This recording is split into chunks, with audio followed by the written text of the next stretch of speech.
the object-oriented programming in Python is the philosophically is pretty am I sharing? Yes. Okay, I'm sharing. OOP in Python, in principle, is very similar to Java. Both idea are trying to implement the OOP. Let's say there's some practical differences based on how the two languages view what's important in OOP. So we will go to touch those once we start to talk about the details. So a class, so in general, a class is the abstraction of some entity we want to use. And an instance is actually an object. Whoops, I didn't mean to edit it. An instance is supposed to be when we use that abstractive class, and when we create an object, that's called an instance. So,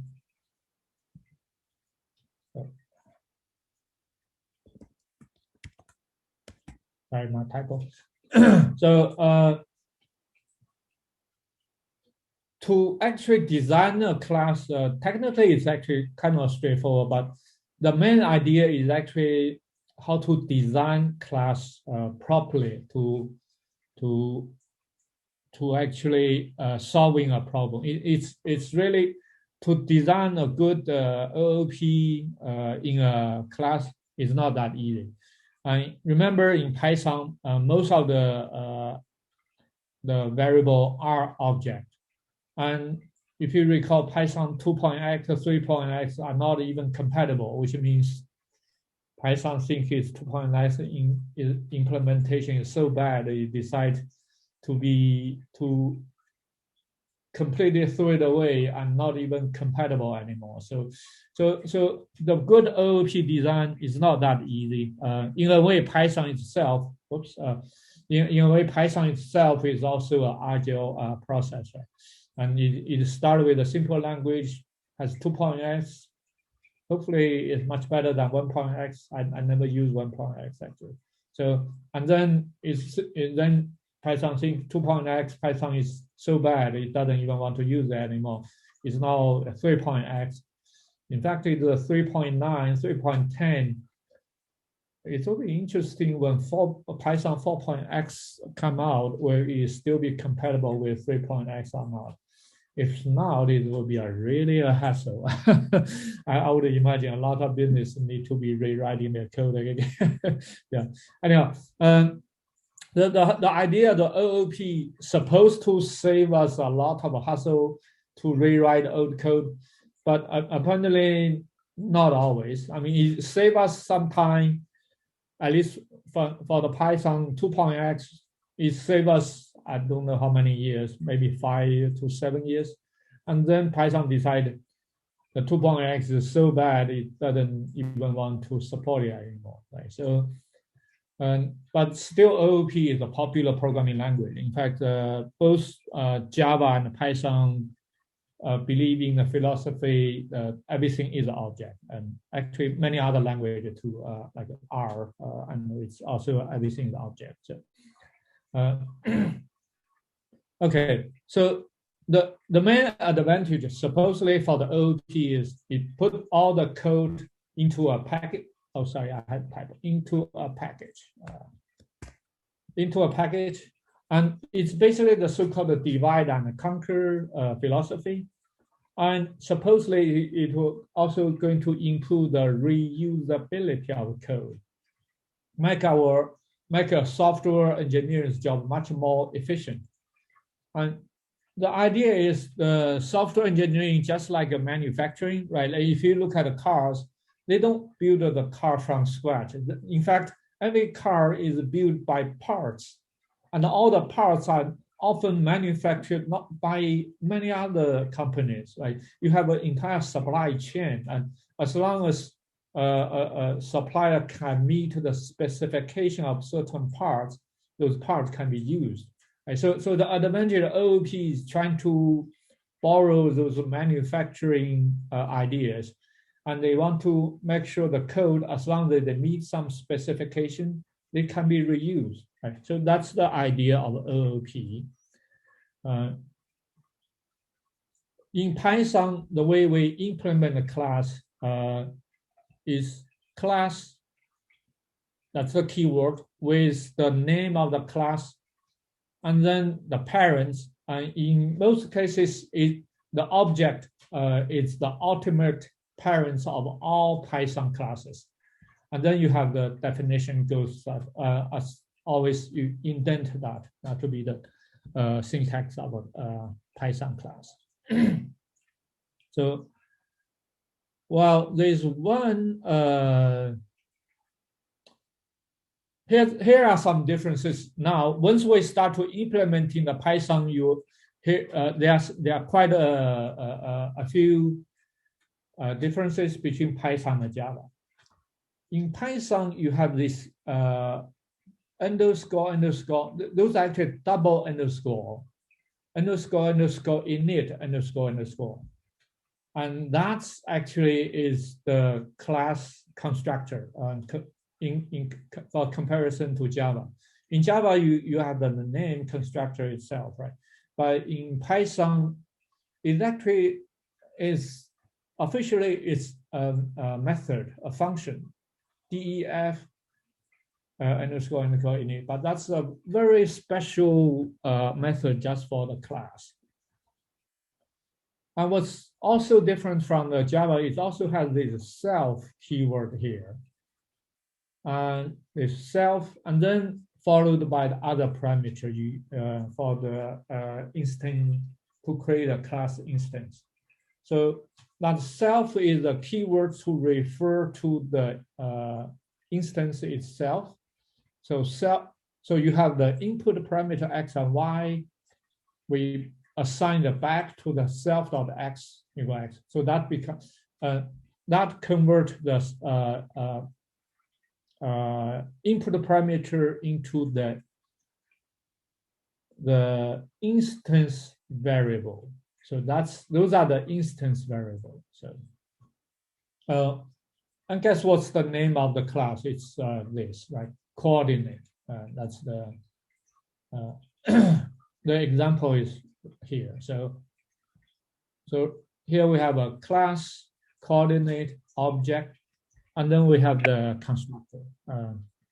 It's a special init function, self x and y.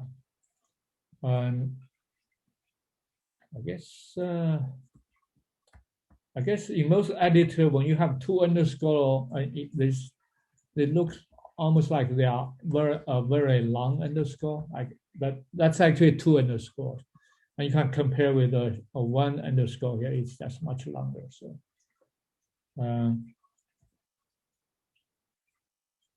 for the if you have never used it before, sometimes the beginner will forget it's actually double underscore. And you can also notice Python is pretty loose. There's also, again, there's no type requirement for x and y. So this is just by convention. You should tell as a software developer, you should tell the user what that x, y should be. So if it's a good practice, you can actually do a assertion check or exception to make sure the user put in the x and y correctly. So if it's a good preventive programming practice, you should actually double check the data type of x and y.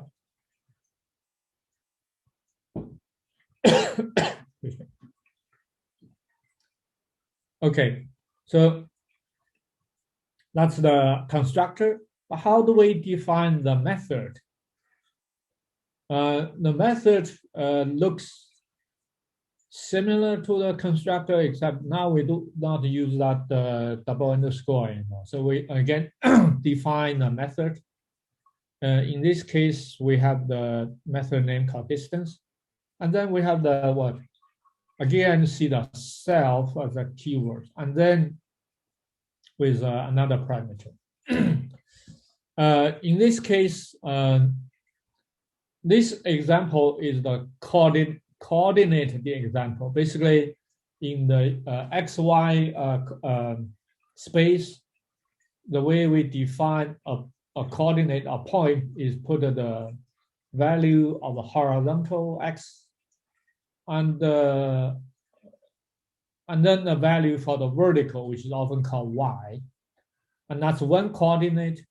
If we want to measure the distance from one coordinate to another, the other coordinate. So this in this function, the distance basically trying to calculate the distance between one instance of coordinate, which is a point, self in this case, to other. The other is also another object of coordinate.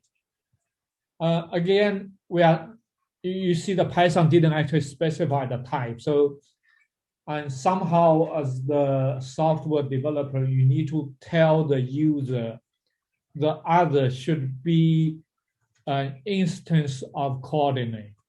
So in a way, Python is much more loose compared to Java. That's actually a major complaint about Python when people come from other language. That's a major complaint of Python. Let's say if you a Python, what's the word? You are the Python fanatic. You will argue that's the advantage of Python, I guess. Yeah. So anyhow, I'm just found it interesting the way different language approach this in different from completely different angles. If you recall in Java textbook, there's a lot of argument, explanation say why Java does this way. There's a lot of reason behind this. And Python simply just throw away most of those arguments without anything. In fact, this constructor underscore, it's not, you notice the Python method, there's no public, private, or protected. There's nothing. There's no, in Java, you remember Java philosophy, we need to have a private variable, private method because blah, blah, blah, we want to encapsulate it, don't want to other people change it, blah, blah. Right, so in Python, nothing. There's no public, private product. They basically throw away all those. So basically here, in Python here, you define a method and the instant variable self.x, that's it. There's no, say, protected. There's no private. Everything is, in a way, all public. So, but that said, so Python basically say, well, we still have a private, but that's just a recommendation. This is kind of funny. It's almost like if you recall the like how different state has a mask. Some state will really recommend a mask. Some state will require a mask. So Python apparently think all those words like a public, private, protect, they are just recommended. You don't have to use it. So yeah, sorry, I probably shouldn't wade into that. I just found it a bit funny now. Python and Java come into those practice from completely different angles. So, okay, so let's come back to Python here. So, there's notice also this dot, the dot notation. That's actually consistent with Java. If you also use either C#, C, or what other language, many other language also use the dot notation. So, okay, so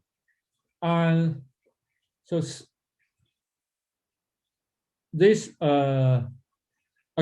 is those are the slides. This is actually the coding example. I haven't run this. Let me just run the code. Okay, so we now this is actually a coordinate defined in Python. So constructor, distance method. This is interesting. So we also have the underscore string self. underscore and called sub self. I'm going to explain this later on. Those are something called overwritten functions. It's actually at the next few slides, but this is part of the class definition. So this is how we actually created the constructor, use the constructor. So notice coordinate. We actually didn't define the coordinate directly. We use this special function init. But that init basically implements the constructor coordinate. So this is basically implemented by init. So this is a constructor basically instance implemented by the init. And we can, so we have a C as a one coordinate, and then we have an origin. Usually in a coordinate, the origin is 0, I guess. So if we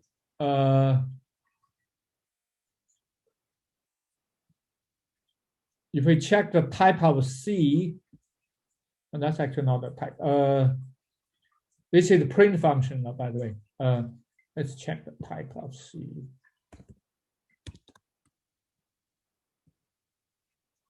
It actually shows this is coordinate class. So,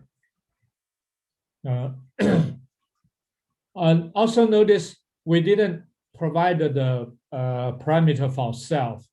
When we define the init function, there the self, but when we actually use it, we just say coordinate 3 and 4. That's X and Y. The self is handled by Python automatically. So I guess if you come from Java, you notice this kind of implementation looks sloppy. If you come from really a Java perspective, this looks like a sloppy function design. So, but this is actually how Java, how Python do OOP all the time. So I probably shouldn't laugh at this. Yeah. Okay. So notice when I say print C, it print out the 3 and 4. But how do we actually implement this print C? This is actually handled by the string. That's actually basically it. And so the string function is print out what? It only has the self as the input. And when we call it, the self actually we never use it. It just, oh sorry, the next one. The print C, we actually don't say C dot self. It just print C. That self is by default is handled. So this basically input the private, not private, actually instance variable.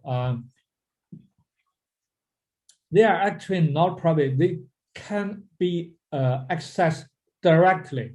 Python doesn't stop you from doing that. For example, here, excuse me. Excuse me.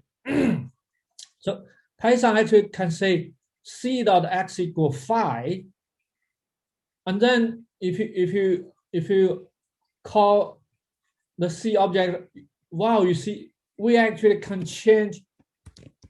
We can change instance variable directly.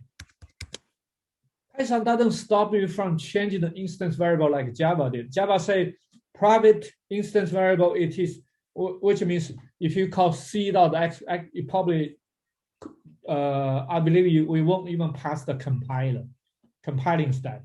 But in Python, it's fine. It doesn't stop you from doing it. So this is a huge difference, a huge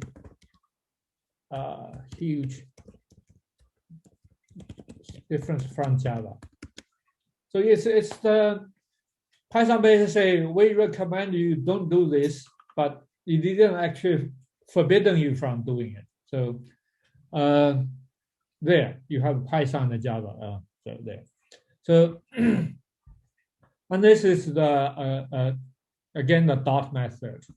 So if I print c.x there, it's over already had the new value 5. It was the 3 before. So the origin x and y. So and then the next example is I actually print a c minus origin. What is that? It's 5. It print out 5 and 4. This is actually because c minus that is basically the function of underscore sub underscore. That's actually is the minus operation. So that is something called the operator override. So if you actually I don't remember Java, but in C or C++, you can override the operator definitely. I do not recall in Java how this is. Oh, someone sent the chat.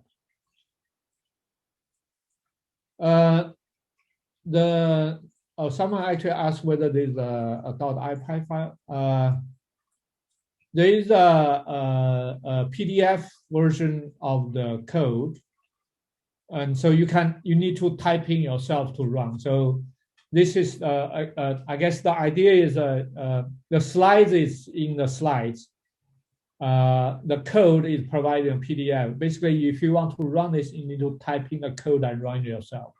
The way is the emphasize, you need to type in the code and then to exercise it.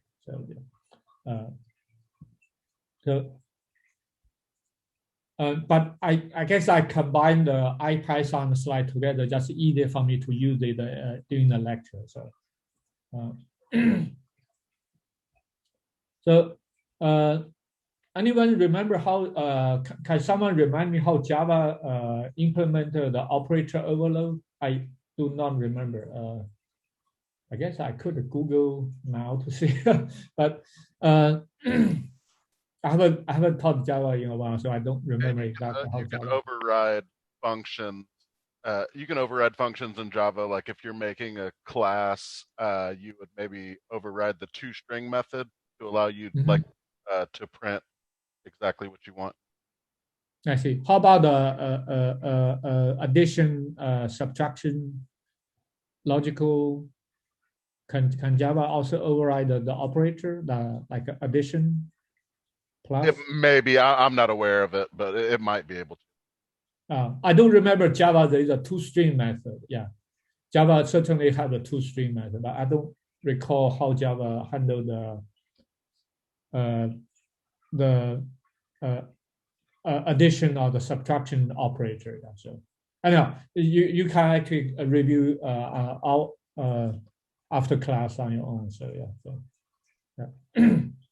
So this is the. But in Python, that is done regularly. So here we actually override. This is, I guess, equivalent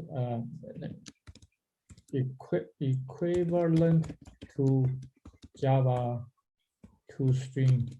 I forgot, is a toString capital? Oh, we cannot override logical. Okay, well, thanks for checking. Yeah. The equivalent Java toString, yeah. So, but based on Google, well, Java, I'm going to say Java probably does not do this. Probably does not allow this as of now, right? Java could allow this to do this in the future, actually. But at least currently, the current version of Java doesn't do this, I guess, yeah. According to Google, according to Mr. Norman Zettermanson. Sorry, I probably butchered your last name here. According to Norman, so yeah. So there you see the difference. Now you see this is actually one. Oh, sorry, I didn't mean that. So, I guess once we start to go into detail, you see there are some language specific or something we call idiosyncratic detail between the computer language. Right? So there the Java OOP versus the Python OOP. There are so many things are different, but I guess at the philosophical level, they all work for they both work, right? So, but it's actually quite interesting from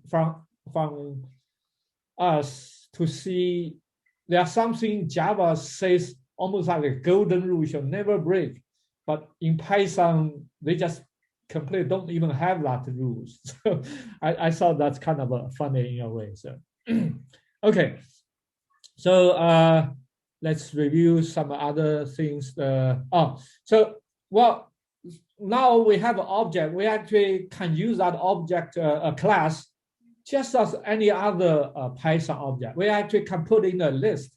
Right? So in this case, we actually put the coordinate class in a Python list. So we have a C is the coordinate. We have origin is another coordinate. And then we create an offset, which is a third one. And then we put it in a list. So oops. Now we put our instances into a list. So now we put our instance into a list. Actually, I probably should move this to the bottom. Now they are at least more consistent, the object in a list. So, okay. Now, if I print out this list, yeah. Oh, they just print out what? The so-called reference point. And that's actually, you look at that's the I guess that's a memory address. So in a way, those are basically stored as the reference point. If you recall, it's almost like function passing by reference. So in a way, so actually in C++ or C that will be a pointer. So, but in Python that's also handled implicitly. So, but if we print out the individual instance, and then we actually use that instance the string. This is because I guess the list doesn't have that toString, sorry, not toString, underscore str overriding function. But our own coordinate actually have that underscore str function. So we actually, the first one, oh, sorry, not the first, this is second one. Our second one is origin, so it is 0, 0. And our last one should be what? 5 and 4? 5 and 4, yeah. So this is when we call the actual individual instance, then we actually go back, invoke this. Sorry, not this one, string. That's the double underscore str double underscore. I hope there's a faster way to pronounce that. So, okay, I'm not sure what's the, maybe there's a faster way to pronounce that. So, okay, we can also use something called instance to check whether a specific variable is instance of a class or not. So I can say is instance C, comma, with the class variable. It's true. And remember, coordinate is also a subclass of the much higher Java class, right? Object. So that is also true. So in a way, so this is not a very strict. It's more like it's an instance of something. It's inclusive, upward inclusive. So yeah. So in a way, you can C can be an instance of object, but it may not be an instance of a coordinate, but if you just use instance of, it does not exclude that possibility. So this, because this is upward inclusive. So this is, maybe I write it down, upward inclusive. Notice this is upward inclusive. Yeah. So just be aware this is upward inclusive. So, I mean, it's for programming, it's always in the detail, right? So just be aware of that. Okay, so now let's review the special operator again.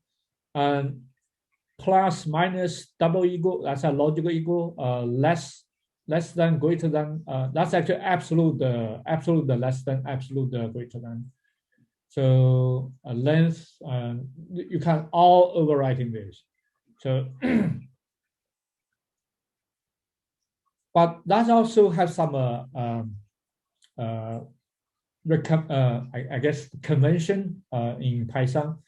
Once you do that, and adding, usually they should belong to the same class. I would assume that's also upward inclusive. So if the self is a Python object, the other belong. I'm not sure whether the Python does not do a strict type check. So I would assume you can also cheat Python to do it that way. So, but I guess once you do an equal, double equal, then you can actually verify that. So, and unless you also do a searching type check strictly inside of your method function when you override it. Yeah, so, this is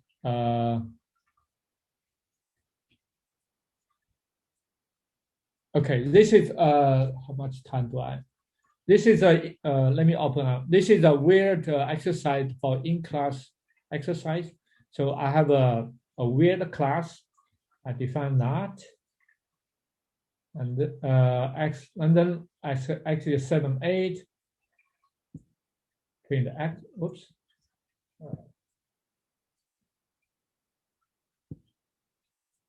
It actually say there is an error, and so let me open a quiz.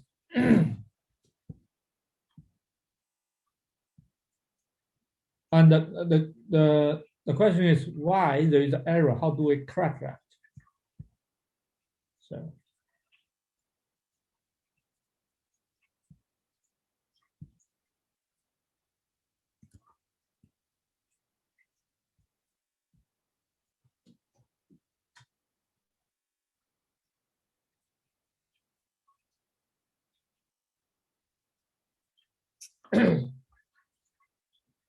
This is again when you come from Java, this usually is not a problem, but in Python this is a problem. So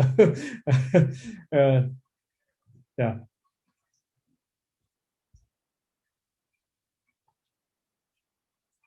This is just to make sure you pay attention to the Python's way of define a class. So I'm going to wait until a few more students answer, then I see what's the review what people's response. So.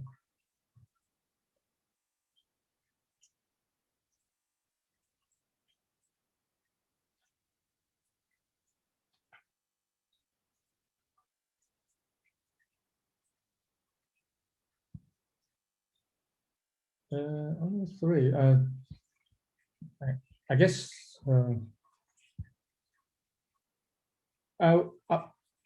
two more I will review it. So you can actually look at the error. The error says a name error, right? So basically, X is not defined. That's actually give you some hint why there's error there.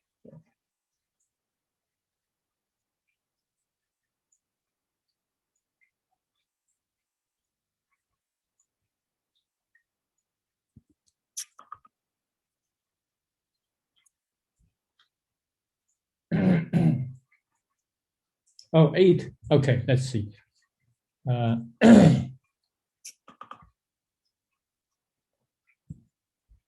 Case sensitive.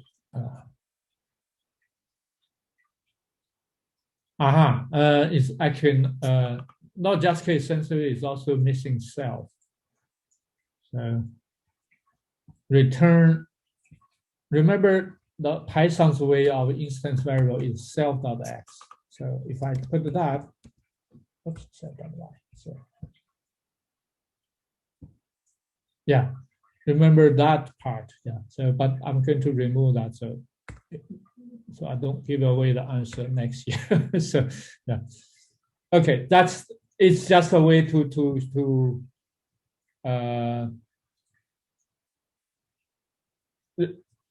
show you the Python and the Java syntax really matters here. So.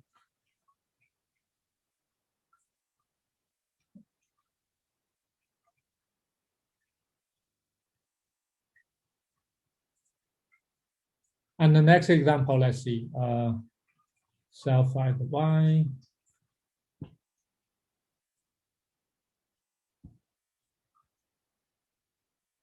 So x and y is 7, and this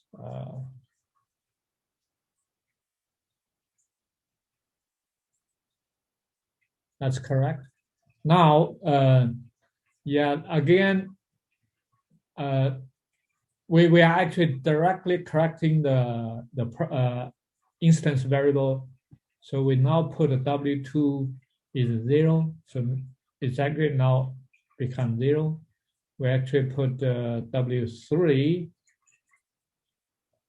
as at the 17 at the 18, W4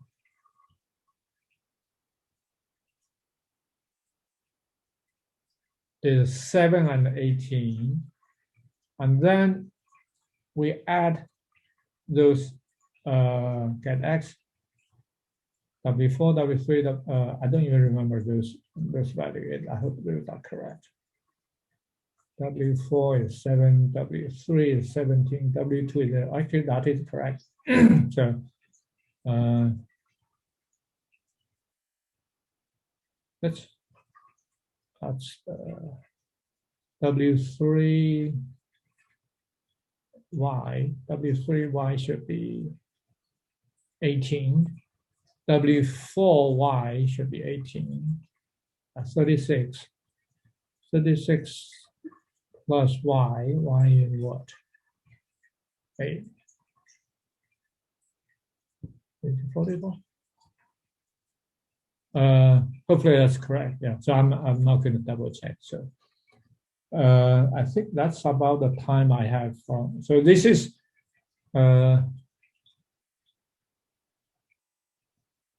the example itself is really not that big deal. The whole thing is all about just self.x, self.y. So it's the I don't think I have enough time to go over the one more example, two more example, three more, no, 5 more. So I have 4 more example on the OOP. I think I will go over the next lecture.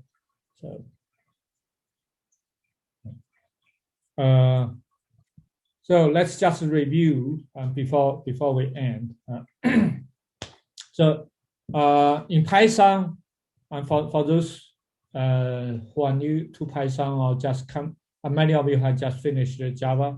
So the Python syntax on the OOP, if it's a new class, everything is start from the object, and class is also the keyword. And the name of the object should be there. That's your name of the object. And the constructor is defined by the function, special function, double underscore init, double underscore. And the self keyword is very important in the Python OOP design. And the instance variable is defined. Notice it's also inside of the constructor. It's not like in Java when you have the instance variable, you actually declare inside of the class definition in the upper block. but not in Java. Not in Python. Python that is defined inside of your special init function. Basically, is the constructor self.x, self.y, right? So just remember those differences. And I mean, for the Python sake, that's just how the Python does it. There's really not much explanation why they are different from Java. But if you, I think, I don't know the popularity of Java or the Python during the interview, but I heard that some students, when they interview for job at Chattanooga, many of the companies still ask you Java questions. So, so I don't know, or which language you may review. I was at the best, you probably want to review both, and based on the job interview, you have to just remember those differences. And in some job interview, they also ask you to live code in real time. In those cases, boy, you have to be really proficient in the language you are using, right? So you have to just memorize many things. If you do the coding a lot, I mean, if you on your resume you see I am an intermediate level in our Java or Python programming, I guess then people will expect you to remember those technical details, right? So if you say you are novice level of Java or Python programming, maybe you can get away with it. But if you say you are very good at something, you are very good at Java or Python programming, they would remember. They would expect you to remember all those idiosyncratic language specific differences. Right? So okay. Okay, this is again example of the Python class coordinate in it, and that's the function.